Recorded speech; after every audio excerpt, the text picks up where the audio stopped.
warahmatullahi wabarakatuh. Hai anak-anak hebat, apa kabar kalian hari ini? Semoga kalian dalam keadaan sehat dan tetap semangat. Jumpa lagi dengan saya, Ibu Widya Stuti Kurniasih dalam pembelajaran IPS. Hari ini kita akan belajar tentang materi permintaan. Pernahkah kalian dengar kata permintaan? Apa sih permintaan itu?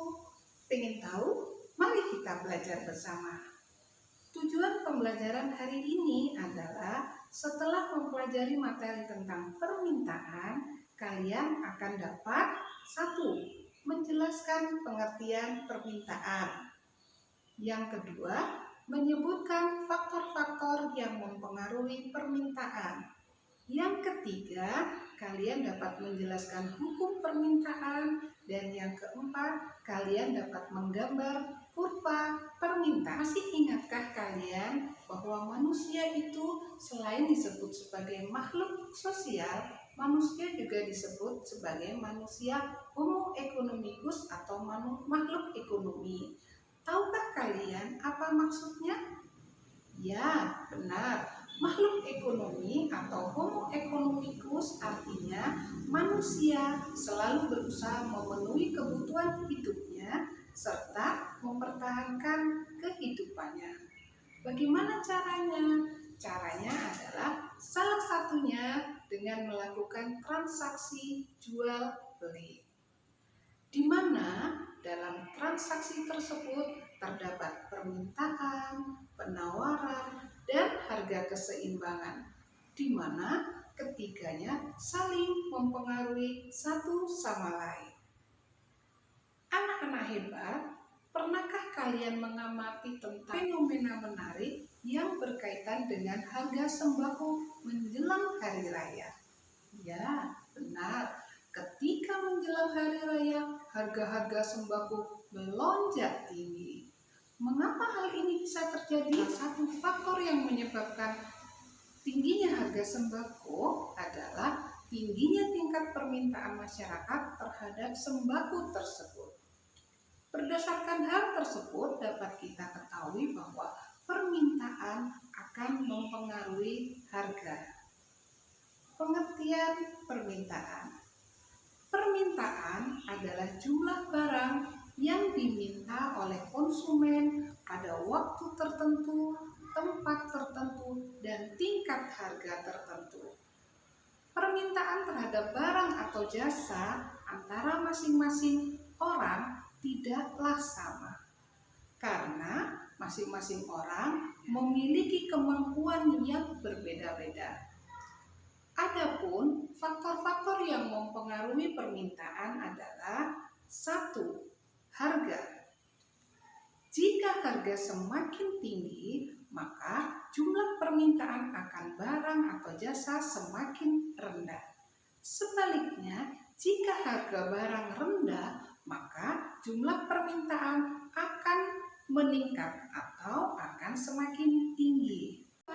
Pendapatan masyarakat. Tingkat pendapatan atau penghasilan masyarakat sangat menentukan tinggi rendahnya permintaan akan barang dan jasa. Semakin tinggi tingkat penghasilan seseorang, maka semakin besar daya beli yang dimiliki. Akibatnya, permintaan akan barang dan jasa pun meningkat. Sebaliknya, orang yang berpenghasilan rendah, daya belinya juga rendah. Akibatnya, permintaan terhadap barang atau jasa menurun. Yang ketiga, selera masyarakat. Tinggi rendahnya selera masyarakat terhadap suatu barang atau jasa akan berpengaruh terhadap permintaan terhadap barang dan jasa tersebut. Jika selera masyarakat meningkat, maka permintaan pun akan meningkat.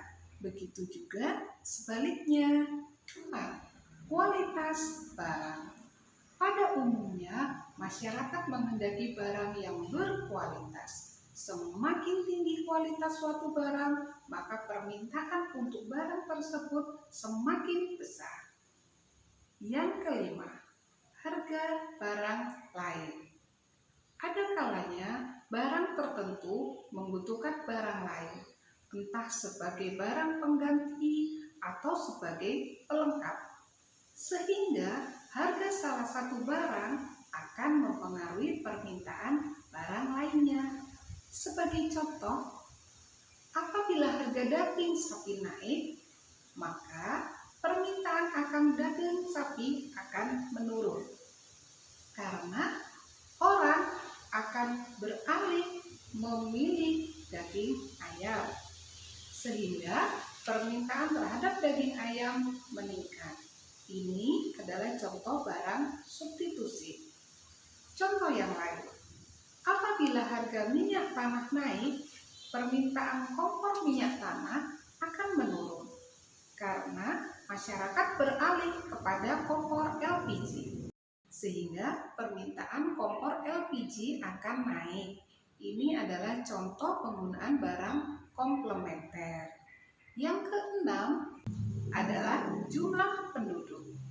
Semakin banyak jumlah penduduk, maka jumlah permintaan terhadap barang jasa akan semakin banyak juga. Maksudnya, jumlah keluarga yang semula hanya terdiri dari suami istri, kemudian memiliki anak, maka kebutuhan mereka akan bahan pangan pun akan meningkat. Semakin banyak jumlah anggota keluarga, semakin banyak permintaan akan bahan pangan. Yang berikutnya adalah ramalan harga di masa yang akan datang. Kita ambil contoh, pemerintah akan mengumumkan terjadinya kenaikan harga BBM. Maka sebelum hari penetapan kenaikan harga, masyarakat akan berbondong-bondong membeli BBM sebelum harganya benar-benar naik, sehingga permintaan BBM pada saat itu menjadi meningkat. Sebaliknya, apabila pemerintah mengumumkan akan terjadi penurunan harga BBM, masyarakat akan menunggu sampai harga BBM benar-benar turun, sehingga permintaan BBM saat itu akan berkurang. Hukum permintaan. Hukum permintaan menerangkan bahwa semakin tinggi harga suatu barang, maka permintaan terhadap barang tersebut semakin berkurang. Sebaliknya, semakin rendah harga suatu barang, maka permintaan akan barang tersebut semakin banyak. Jadi, hukum permintaan menerangkan sifat hubungan antara jumlah permintaan terhadap barang atau jasa berbanding terbalik dengan harga. Kurva permintaan.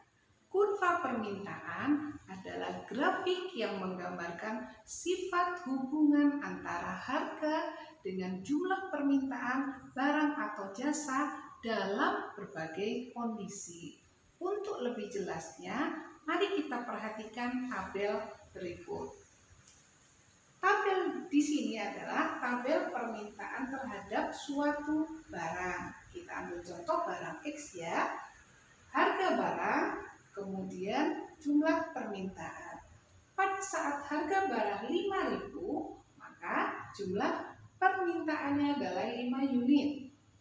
Pada saat harganya turun menjadi 4.000, jumlah permintaan terhadap barang tersebut naik menjadi 10 unit.